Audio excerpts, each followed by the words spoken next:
So welcome to simple ಕನ್ನಡಿಗ. ಇವತ್ತು ನಾನು ಸಿನಿಮಾಕ್ಕೆ ಬಂದಿದ್ದೀನಿ, ಥಿಯೇಟ್ರಿಗೆ ಬಂದಿದ್ದೀನಿ. ಯಾವ ಸಿನಿಮಾ ಅಂದರೆ ನಮ್ಮ ಶಿವರಾಜ್ ಕುಮಾರ್ ಅವರು ಮೇನ್ ಲೀಡಲ್ಲಿ ಆ್ಯಕ್ಟ್ ಮಾಡಿರುವಂತಹ ಮುಫ್ತಿ ಸಿನಿಮಾದ ಸೀಕ್ವೆಲ್ ಆಗಿರುವಂತಹ ಭೈರತಿ ರಣಗಲ್ ಸಿನಿಮಾಕ್ಕೆ ಬಂದಿದ್ದೀನಿ. ಇದೇನು ಸಿನಿಮಾಕ್ಕೆ ಬಂದು ಇಲ್ಲಿ ವಿಡಿಯೋ ಮಾಡ್ತೇನೆ ಅಂದ್ರೆ ಸಿನಿಮಾ ಇನ್ನೂ ಶುರು ಆಗೋಕ್ಕೆ ತುಂಬ ಟೈಮ್ ಇದೆ. ಇವಾಗ ಈ ಕಡೆ ಪಕ್ಕದಲ್ಲಿ ದೇವಸ್ಥಾನ ಇದೆ, ಅಲ್ಲಿ ನಿಂತ್ಕೊಂಡು ವಿಡಿಯೋ ಮಾಡ್ತಾ ಇದ್ದೀನಿ. ಓಕೆ, ಇದರಲ್ಲಿ ಆದಷ್ಟು ವ್ಲಾಗ್ ಮಾಡೋದಕ್ಕೆ ಟ್ರೈ ಮಾಡ್ತೀನಿ. ವೆಲ್ಕಮ್ ಟು ಸಿಂಪಲ್ ಕನ್ನಡಿಗ.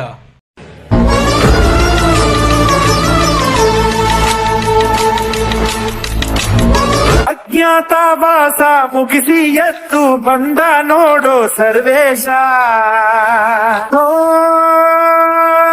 ಧರ್ಮಾನುಸಾರ ಸಹನೆ ಕಳಿಸಿ ಗೆದ್ದು ಬಂದ ಆವೇಶ. ದನಿರದಿರೋ ದಮನಿತರಿಗೆ ದನಿಯಾಗಲು ಬಂದವ, ಜಡ ಬದುಕಿನ ಬಡ ಜನಗಳ ಪಡಿಪಾಟಲು ನೀಗುವ ಇವನೇ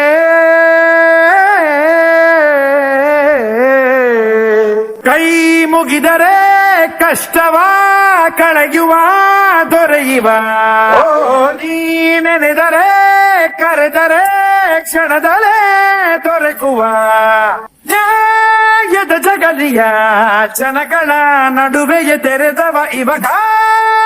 ಕಾಯಿದೆ ತಕ್ಷಣ ತಿಳಿಸುವ ದಿನ. ಇವಾಗ ತಾನೇ ನಾನು ಭೈರತಿ ರಣಗಲ್ ಸಿನಿಮಾನ ನೋಡ್ಕೊಂಡು ಬಂದೆ.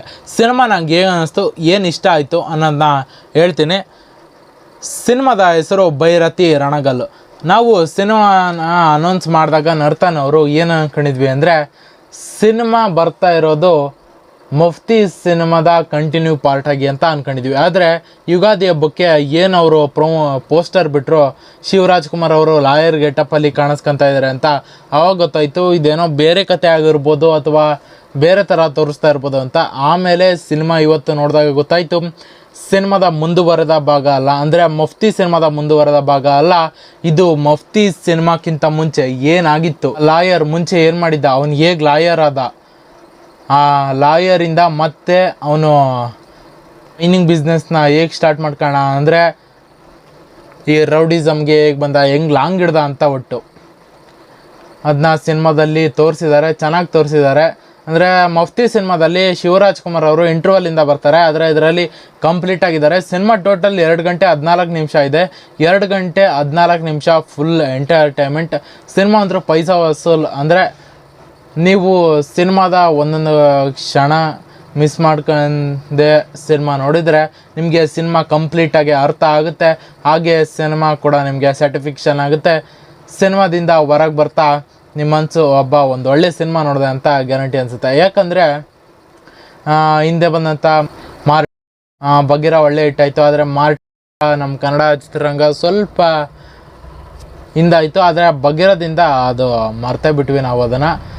ಇವಾಗ ಮುಫ್ತಿ ಸಿನಿಮಾದ ಪ್ರೀಕ್ವೆಲ್ ಭೈರತಿ ರಣಗಲ್ ಬಂದಿದೆ. ಈ ಸಿನಿಮಾ ಕೂಡ ತುಂಬ ಚೆನ್ನಾಗಿದೆ, ಕನ್ನಡಿಗರ ಸಿನಿಮಾಕ್ಕೆ ಹೋಗ್ಬೋದು. ಸಿನಿಮಾದ ಮ್ಯೂಸಿಕ್ನಂತರೂ ತುಂಬ ಚೆನ್ನಾಗಿ ಕೊಟ್ಟಿದ್ದಾರೆ ರವಿ ಅವರು ತುಂಬ ಸೀನ್ಗಳನ್ನ ಬಳಸ್ಕೊಂಡಿದ್ದಾರೆ, ಅಂದರೆ ಸೀನ್ ಮ್ಯೂಸಿಕ್ಗಳನ್ನ ಬಳಸ್ಕೊಂಡಿದ್ದಾರೆ. ಎಮೋಷ್ನಲ್ಗೆ ಒಂದು ಟ್ಯೂನ್ ಇದೆ, ಅದನ್ನು ಈ ಸಿನಿಮಾದಲ್ಲಿ ಮತ್ತೆ ಮತ್ತೆ ಬಳಸಿದ್ದಾರೆ. ಅದು ಸಿನಿಮಾಕ್ಕೆ ವರ್ಕೌಟ್ ಆಗಿದೆ. ಹಾಗೆ ಸಿನಿಮಾದಲ್ಲಿ ಒಂದು 3-4 ಸಾಂಗ್ಗಳಿದ್ದಾವೆ, ಅವನ್ನೆಲ್ಲ ತುಂಬ ಚೆನ್ನಾಗೇ ಬರ್ಕೊಂಡು ಥಿಯೇಟ್ರಲ್ಲಿ ಒಂದು ಒಳ್ಳೆ ಫೀಲ್ ತರೋ ಹಾಗೆ ಸಿನಿಮಾ ಮಾಡುತ್ತೆ. ನರ್ತನ್ ಅವರು ಮುಫ್ತಿ ಸಿನಿಮಾದಲ್ಲಿ ಕಾಮಿಡಿ, ತುಂಬ ಲವ್ ಸ್ಟೋರಿ, ಅಂದರೆ ಸ್ವಲ್ಪ ಲವ್ ಸ್ಟೋರಿ ಶ್ರೀಮುರಳಿ ಅವ್ರದ್ದು ಅದನ್ನೆಲ್ಲ ಇಟ್ಟಿದ್ದಾರೆ. ಆದರೆ ಈ ಸಿನಿಮಾದಲ್ಲಿ ಹಾಗೆ ಮಾಡಿಲ್ಲ. ಹೇಗೆ ಮಾಡಿದ್ದಾರೆ ಅಂದರೆ ಫುಲ್ಲು ಕತೆ ಕಡೆಗೆ ಕಾನ್ಸಂಟ್ರೇಷನ್ ಮಾಡಿದ್ದಾರೆ. ಅಂದರೆ ಕತೆ ಬಿಟ್ಟು ಎಲ್ಲೋ ಹೋಗ್ಬಾರ್ದಪ್ಪ ಜನರು, ಕತೆ ಕಡೆಗೆ ಜ್ಞಾನ ಆಗಿರೋಕ್ಕೂ ಮತ್ತೆ ಎಲ್ಲೂ ಡೈವರ್ಟ್ ಆಗಬಾರ್ದು ಅಂತ ಸಿನಿಮಾನ 2 ಗಂಟೆ 14 ನಿಮಿಷ ತಗೊಂಡು ತುಂಬ ಕಡಿಮೆ ಸಮಯದಲ್ಲಿ ಒಂದು ಒಳ್ಳೆ ಪ್ರಾಡಕ್ಟ್ನ ಅಂದರೆ ಸಿನಿಮಾನ ರಿಲೀಸ್ ಮಾಡಿದ್ದಾರೆ. ಸಿನಿಮಾ ಅಂತೂ ಚೆನ್ನಾಗಿದೆ ಗುರು. ಮೈನಸ್ ಅಂದರೆ ಅಲ್ಲಲ್ಲಿ ಮೈನಸ್ ಆಗುತ್ತೆ, ಅಂದರೆ ನಿದ್ದೆ ಬರ್ಸುತ್ತೆ, ಆ ಥರ ಇದೆ. ಆದರೆ ನೀವು ಗಮನ ಕೊಟ್ಟು ನೋಡಿದರೆ ಸಿನಿಮಾ ತುಂಬ ಚೆನ್ನಾಗಿ ಅರ್ಥ ಆಗುತ್ತೆ. ಇನ್ನೊಂದು ಏನಪ್ಪ ಅಂದರೆ ಸಿನಿಮಾದಲ್ಲಿ ಶ್ರೀಮೌಳಿ ಅವರು ಇದ್ದಾರೆ ಅಂತ. ಇದಕ್ಕೆ ನಾನು ಕ್ಲಾರಿಫಿಕೇಷನ್ ಕೊಡ್ಬೋದು. ಏನಪ್ಪ ಅಂದರೆ ಸಿನಿಮಾದಲ್ಲಿ ಶ್ರೀಮೌಳಿ ಅವರು ಇದ್ದಾರೆ, ಆದರೆ ಅವರು ಮಫ್ತಿಲಿ ಏನು ಆ್ಯಕ್ಟ್ ಮಾಡಿದಾರೋ ಅದನ್ನೇ ತಗೊಂಬಂದು ಇಲ್ಲಿ ಹಾಕಿದ್ದಾರೆ. ಅಂದರೆ ಮಫ್ತಿಲಿ ಯಾವ ಸೀನ್ಗಳಿದ್ದಾವೆ, ಅವನು ಗಣ ಎಂಡಿಂಗ್ ಬರ್ತಾನಲ್ಲ, ಅದರಲ್ಲಿ ಸ್ಟಾರ್ಟಿಂಗಿಂದ ಗಣ ಇರ್ತಾನಲ್ಲ, ಇಂಟ್ರೋವಲ್ಲಿಗೆ ಶಿವರಾಜ್ ಕುಮಾರ್ ಬರ್ತಾವ್ರೆ. ಆದರೆ ಗಣದು ಏನೇ ಇದೆ ಇನ್ವೆಸ್ಟಿಗೇಷನ್ ಎಲ್ಲ ನಮಗೆ ಮುಂಚೆನೇ ಈ ಸಿನಿಮಾದಲ್ಲಿ ನೋಡ್ಬೋದು. ಅಂದರೆ ಗಣ ಇವನ್ನೆಲ್ಲ ನೋಡಿ ಅದಾದಮೇಲೆ ಬರ್ತಾನೆ, ಆದರೆ ಅವರು ಸಿನಿಮಾದಲ್ಲಿ ಇಲ್ಲ.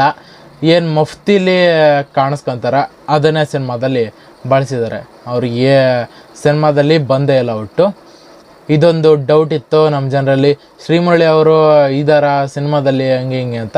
ಆದರೆ ಶ್ರೀಮುರಳಿ ಅವರು ಇಲ್ಲ, ಶ್ರೀಮುರಳಿ ಅವರು ಲಾಸ್ಟಲ್ಲಿ ಎಂಡಿಂಗ್ ಕಾರ್ಡ್ ಜೊತೆ ಬರ್ತಾರೆ ಅಷ್ಟೇ.